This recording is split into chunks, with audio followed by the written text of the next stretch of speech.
جگر مراد آبادی کا نام شاید سنا ہو، اور جگر مراد آبادی کی جتنی شاعری مشہور ہوئی اتنی ہی شراب نوشی بھی مشہور ہوئی کہ جگر شراب کے علاوہ رہتے ہی نہیں تھے، اور باطن کا اتنا پاک، اتنا صاف آدمی، سبحان اللہ کیا کہنے، شراب اتنی پیتے تھے کہ مشاعرے سے لوگ ان کو ہاتھ پکڑ کے ان کے گھر پہ پہنچاتے تھے، لیکن اس کے باوجود اس انسان کا باطن اتنا صاف، 1000 روپیہ مشاعرے کا لیتے تھے جب مشاعرے میں پیش کیا جاتا تھا، اور اس زمانے میں جب 30 روپے تولہ سونے کی قیمت ہوتی تھی، 30 روپے تولہ، اور 1000 لوگ جگر مراد آبادی کو دیتے تھے۔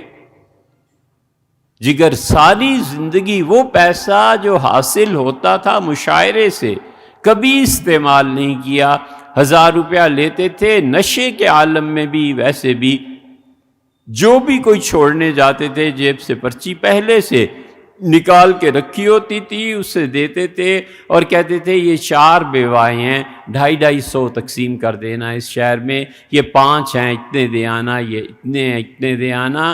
کہا گیا کہ آپ اس پیسے کو کیوں نہیں رکھتے؟ انہوں نے کہا میاں یہ کسب اور کمائی کا پیسہ ہے، اللہ کی مخلوقی پہ خرچ کرنا چاہیے، اور جو حلال مال ہے، میرے پاس ایک باکس ہے، یہ جو اینک کی کمانیاں ہیں نا، یہ کمانیاں بیچ کے اپنا گھر گزارا کرتے تھے۔ جس شہر میں پڑھنے کے لیے گئے وہ اپنا چھوٹا سا باکس ساتھ لے جاتے تھے۔ مثلا دلی پڑھنے کے لیے آئے، مشاعرہ، دلی میں صبح سائیکل پہ گھوم کے کمانیاں بیچتے رہے دکان دکان پہ، شام کو مشاعرے میں شرکت کر لی۔ اس لیے انسانوں کو کبھی ان پیمانوں سے بڑھا کر سوچو جو پیمانے ہم مذہب کی بنیاد پر قائم کرتے ہیں۔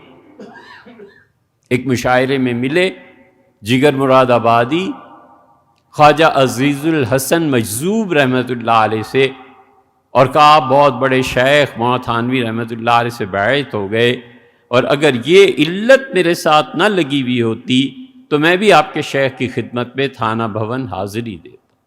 شیخ ہو تو ایسا ہو، اور حکیم الامت ہو تو ایسا ہو۔ خواجہ صاحب نے جا کے عرض کیا کہ حضرت اس وقت جگر سے ملاقات ہوئی اور یہ باتیں۔ حضرت نے فرمایا افسوس خواجہ صاحب آپ مجھے نہ سمجھ سکے۔ انہیں کہتے چلو میرے ساتھ، لے آتے تھانہ بھون، تو میں ان سے صاف کہتا کہ مجھے آپ کی یہ غزلیں اتنی اچھی لگتی ہیں، بار بار پڑھتا ہوں، اور جگر خانقاہ میں تو ظاہر ہے کہ اجازت نہیں ہے کچھ پینے پلانے کی، لیکن میرا گھر تو حاضر تھا، یہاں میں آپ کو ٹھہرا لیتا۔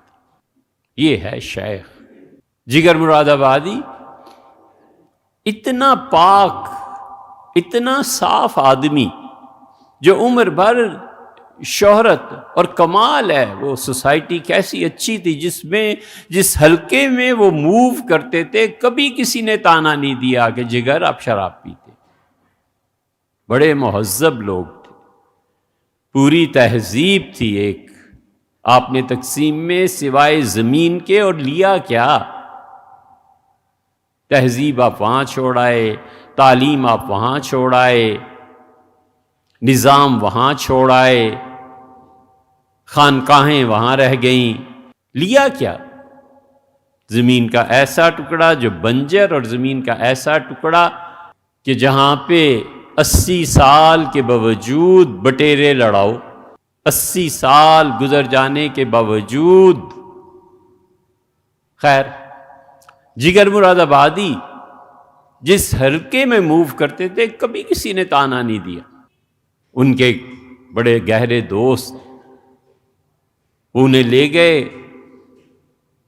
اور وہ لے کے گئے انہیں بنگلور میں، اور اپنے شیخ انہوں نے سنا ہوا تھا، تو جگر نے کہا مجھے اپنے شیخ سے ملاؤ۔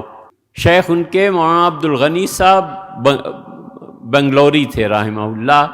شیخ بھی ایسے ہی ہوا کرتے تھے، باوجود اس کے کہ اٹھنے کی کوئی ہمت نہیں تھی، اتنی بوڑھے ہو گئے تھے بہت۔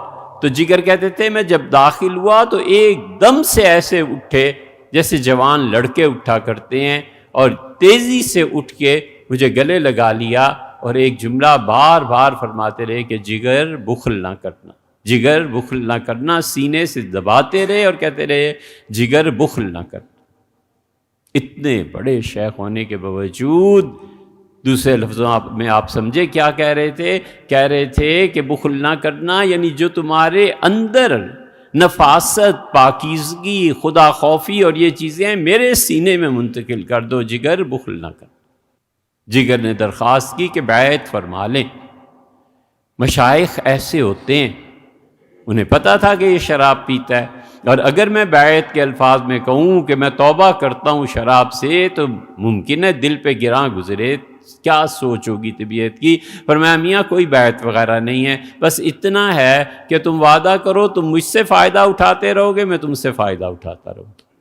یہ ہے وہ تصوف جو ہمارے مشائخ اور اساتذہ میں تھا، اس رسم و رواج سے ہٹ کے جو اہل بدعت نے اختیار کیا۔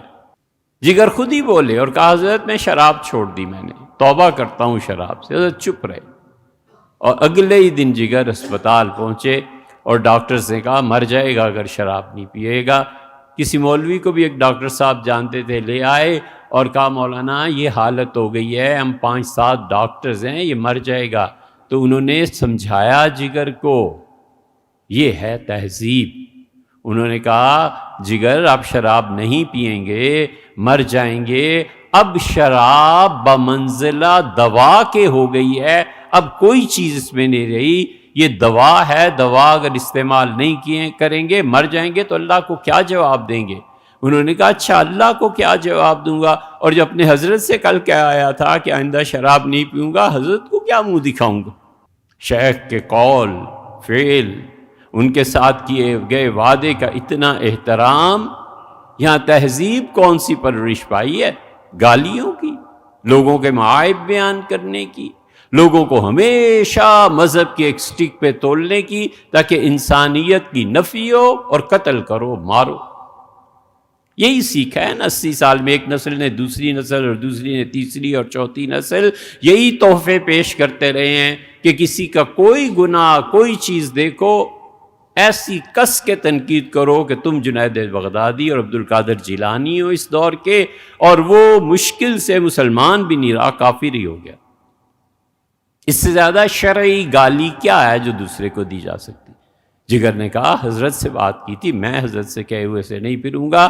چوتھے دن بالکل ٹھیک ہو گئے، اور کسی نے جا کے کہا مولانا عبد الغنی صاحب رحمۃ اللہ سے کہ حضرت آپ کی کرامت ہے کہ عمر بھر کا عادی شرابی اور آپ کی توجہ سے، آپ کے ملنے سے چوتھے دن توبہ اور سب ختم ہو گیا، آ رہے ہیں جگر آپ کی کرامت ہے۔ فرمایا کرامت میری نہیں ہے، کرامت جگر مراد آبادی کی اپنی ہے۔ باطن اتنا صاف تھا کہ مجھ سے وعدہ کیا، اور دیکھو استقامت اور اپنی بات کا پاس کرنا اور اپنے قول کا خیال کرنا کتنا بڑا وصف ہے اس آدمی۔ یہ ہے انسانیت، لوگوں کو اس معیار پہ لا۔